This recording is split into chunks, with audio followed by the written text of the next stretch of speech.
ബി.ജെ.പിയുടെ തെരഞ്ഞെടുപ്പ് ഒരുക്കങ്ങൾക്ക് തുടക്കം കുറിക്കാൻ കേന്ദ്ര ആഭ്യന്തരമന്ത്രി അമിത്ഷാ തിരുവനന്തപുരത്ത്. കേരളത്തിൽ താമര വിരിയുക എളുപ്പമായിരുന്നില്ലെന്ന് കേന്ദ്ര ആഭ്യന്തരമന്ത്രി അമിത്ഷാ പറഞ്ഞു. തിരുവനന്തപുരം കോർപ്പറേഷൻ നേടിയ ബി.ജെ.പി ഇനി കേരളത്തിൽ ബി.ജെ.പിയുടെ മുഖ്യമന്ത്രിയെയാണ് കാണാൻ പോകുന്നതെന്നും അമിത്ഷാ പറഞ്ഞു.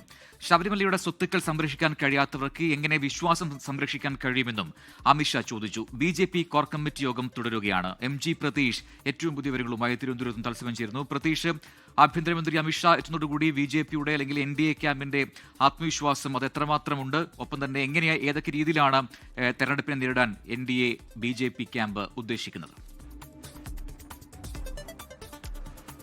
പ്രധാനമന്ത്രി നരേന്ദ്രമോദിയെ തലസ്ഥാനത്ത് എത്തിക്കുന്നതിന് തൊട്ടു മുമ്പ് നിയമസഭാ തെരഞ്ഞെടുപ്പ് പ്രചരണങ്ങൾക്ക് കൂടി തുടക്കം കുറിച്ചുകൊണ്ടാണ് കേന്ദ്ര ആഭ്യന്തരമന്ത്രി അമിത്ഷാ ഇന്ന് തിരുവനന്തപുരത്ത് എത്തിയിട്ടുള്ളത്. അമിത്ഷായുടെ നേതൃത്വത്തിൽ അല്പസമയം മുമ്പ് ബി.ജെ.പി കോർ കമ്മിറ്റി യോഗം ചേർന്നിരുന്നു. തിരഞ്ഞെടുപ്പ് മുന്നൊരുക്കങ്ങളാണ് പ്രധാനമായും ഈ യോഗത്തിൽ ചർച്ചയായിട്ടുള്ളത്. തിരഞ്ഞെടുപ്പ് പ്രവർത്തനങ്ങൾക്ക് തുടക്കമിടാൻ നേതാക്കളോട് അമിത്ഷാ നിർദ്ദേശം നൽകിയിട്ടുണ്ട്. ശബരിമല സ്വർണ്ണക്കൊള്ള ഉൾപ്പെടെ വലിയ പ്രചരണ വിഷയമാക്കി ബി.ജെ.പി മാറ്റും. അതിനുള്ള തയ്യാറെടുപ്പുകളും ബി.ജെ.പി തുടങ്ങിക്കഴിഞ്ഞു. മകരവിളക്ക് ദിവസമായ 14-ാം തീയതി വിവിധ ഇടങ്ങളിൽ, വീടുകളിലും മറ്റിടങ്ങളിലും ഒക്കെ തന്നെ മകരജ്യോതി തെളിയിച്ചുകൊണ്ടുള്ള ഒരു പ്രതിഷേധമാണ് ബി.ജെ.പി സംഘടിപ്പിക്കുന്നത്. അത്തരത്തിൽ സർക്കാരിനെ പ്രതിരോധത്തിലാക്കുന്ന എൽ.ഡി.എഫിനെയും യു.ഡി.എഫിനെയും ഒരുപോലെ വിമർശിച്ചുകൊണ്ട്, അല്ലെങ്കിൽ ശബരിമല സ്വർണ്ണക്കൊള്ളയുടെ പ്രതിസ്ഥാനത്ത് എൽ.ഡി.എഫിനെയും യു.ഡി.എഫിനെയും ഒരുപോലെ നിർത്തിക്കൊണ്ടുള്ള പ്രചരണമായിരിക്കും ബി.ജെ.പി നടത്തുന്നത്. ഇന്ന് രാവിലെ ജനപ്രതിനിധികളുടെ യോഗത്തിൽ സർക്കാരിനെതിരെയും മുഖ്യമന്ത്രിക്കെതിരെയും വലിയ വിമർശനമാണ് അമിത്ഷാ